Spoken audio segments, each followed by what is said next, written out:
Hello,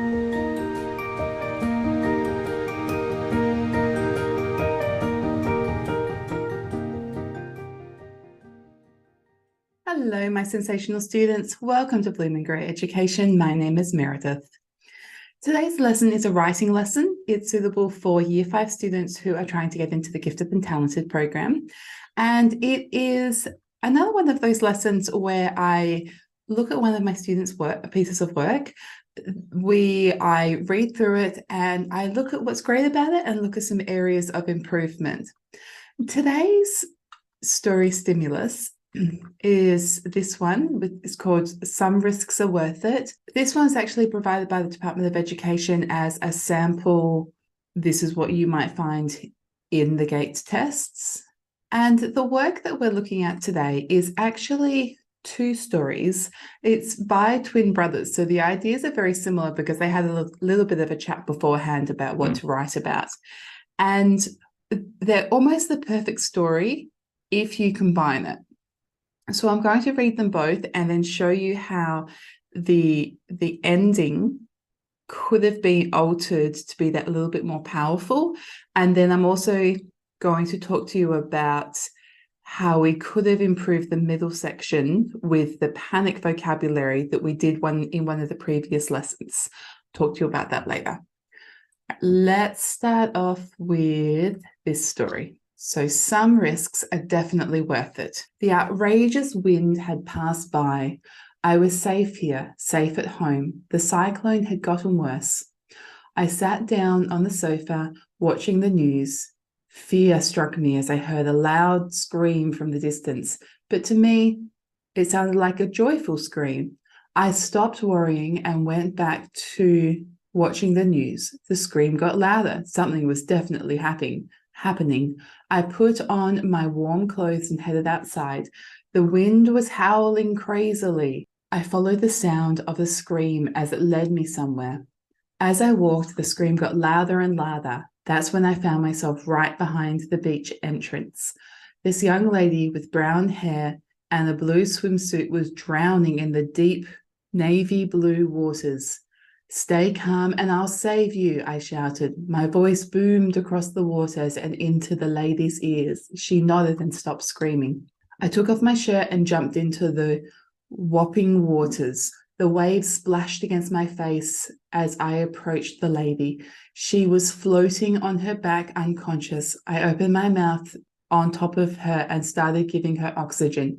She slowly opened her eyes and spat out all the water. I carried her and dropped her off halfway to the shore when a big wave approached. The lady screamed to escape, but I couldn't. The wave splashed on me and pulled me inside the waters.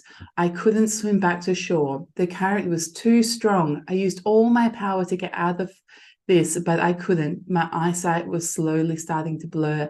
I was fading. Everything was grey around me. My eyes slowly shut. This was it. I was done for. I had saved one life in this earth, but lost another. So let's have a look at some of the things that he's done well before we moved on.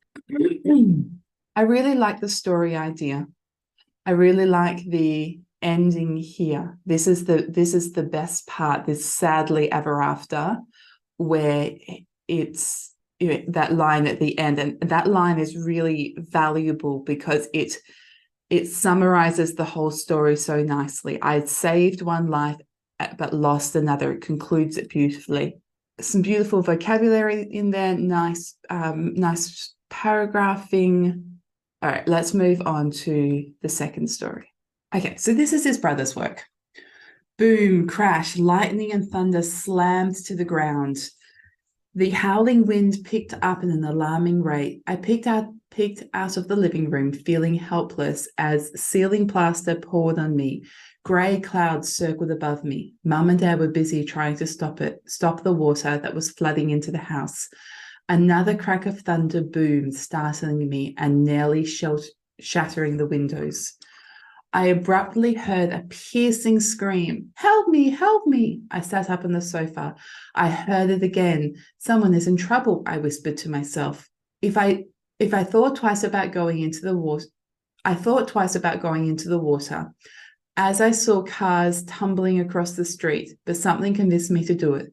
I grabbed a thick coat from the coat hanger and headed outside.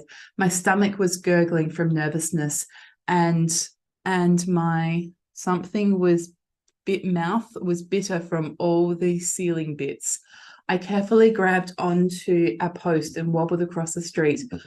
I was sure that I heard the scream from the beach, so I slowly waded into the flood, which was already waist deep to the beach across our house. As soon as I reached the shore, or what used to be the shore, at the corner of my eye, I spotted a young girl dragged away from the shore because of frightfully big waves. Beads of sweat ran down my cheeks as I realized what I had to do. I gulped. Warily, I swam after her. She was getting pulled away fast. I soon caught up with her and she was unconscious. I tried to find a way to get back to the shore until suddenly I felt something next to me. It was a port. I think he means like a jetty. I climbed up with the girl and then started crawling my way to the shore. The port was very wobbly and unsteady, and it took a lot of concentration, but finally I had arrived back to the shore. News reporters had come upon our arrival, asking us questions.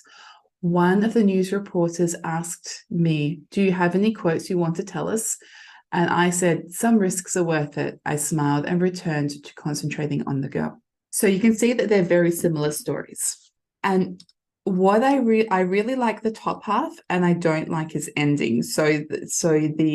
I feel like if we had taken the ending of the first one and put it onto this, it would have been the perfect story. So the way that he's written built up the story is beautiful.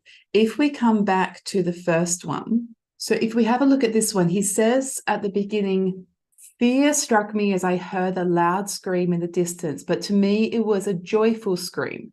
That doesn't make sense. You can't have fear strike you at a joyful scream. And then this part in here, this young lady with brown hair and a blue swimsuit, it's a little bit clunky. It doesn't have the smoothness of the writing of the other one. But if we go back to that one, the writing here is so much smoother.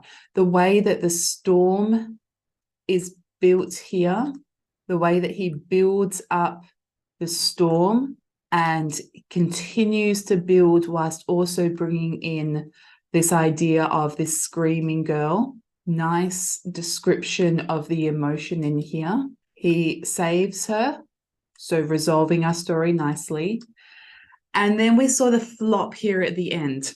And I think that's the reason why he's brought it. So first of all, I don't like that it's a happily ever after. I like in the other one that it's a sadly ever after, because it shows your ability to think differently. Remember that we're in the GATE program, we're trying to show that we can think differently to other students, and most students write a happily ever after. So writing a sadly ever after is a way that we can show that we can think differently. And I also don't like that he's brought in the news reporters, but I think the reason he's done that is because he's tried to tie it very neatly into the stimulus, trying to make sure he's really pinpointed some risks are worth it. So if we go back to this, so what I would take away from this one is the way that he's built up the storm and the fright of the storm. Howling winds and alarming rates. Mum and Dad are trying to stop the flooding. Another crack of thunder boom and everything was shattering. The cars are tumbling across the road. He's wobbling across the street because the wind is so powerful, and then the beach is being flooded. So building up, and not just saying there was a terrible thunderstorm. He's really built up the power of the storm, so you know how dangerous it is. And then he goes and rescues this girl. And part of the reason why I like the ending of the other one is because it fits better with this terrible storm, that it probably would result in somebody dying.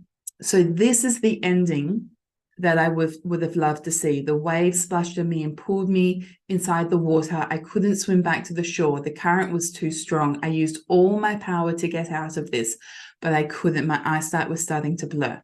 I was fading. Everything was grey around me. My eyes slowly shut. This was it. I was done for. I saved one life in this earth, but lost another. The last piece of feedback that I would give this is in the description box below, I have put a link to a lesson on panic. Although he has written this quite well, eyesight starting to blur, he's fading, everything's going grey, and he's not just I drowned.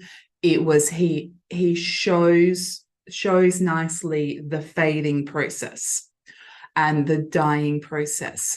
But we could have put some of that panic vocabulary in here. We also could have put some of that panic vocabulary in here. So let's have a look at that panic vocabulary. He might have quick, shallow breathing. He might have eyes that are wide. He probably wouldn't want to squeeze his eyes shut. Again, folding the body over, he's going to go rescue somebody, so that doesn't work. Maybe an involuntary moan or whimper. His body starting to shake or flutter or have tremors, maybe some sweating. He might be choking on the water. He might want to flee. He might flinch, gasp, shake, shudder, sweat, tremble, whimper. I saw the woman in the water. My body began to shudder and a terrifying flush exploded on my skin. Now, I could have put crept up my skin, which is a common saying, but when there's nothing about creeping around in the situation, so I put exploded because it's more powerful. I knew I had to save her, but those waves were colossal, so that's showing the fright. Again, in that, so that's as he's about to dive into the water. We could also have added it into the part where he's dying. He let out an involuntary whimper. So I gasped, I whimpered, and I could feel my heart fluttering its final beats, and then bring in that grey stuff that he talked about before. So then we'd bring in this, my eyesight slowly started to blur. I was fading, everything was grey around me. My eyes slowly shut. This was it. I was done for it. I saved one life, but lost another. So when I'm talking about bringing in the panic vocabulary, you don't have to write a whole paragraph about how panicked you are. That was part of the exercise in the previous video so that we could practice it, but a sentence or two is enough to show the reader how you're feeling. It doesn't have to be a huge amount to show, not tell that emotion. And as I said in the video, we want to show our emotions because it's a much more powerful and mature way of showing our writing. Okay, that brings me to the end of my lesson. Thank you very much for joining me. And I would really appreciate it if you could please thank me in return by liking this video and subscribing to my YouTube channel. And I'll see you at the next lesson.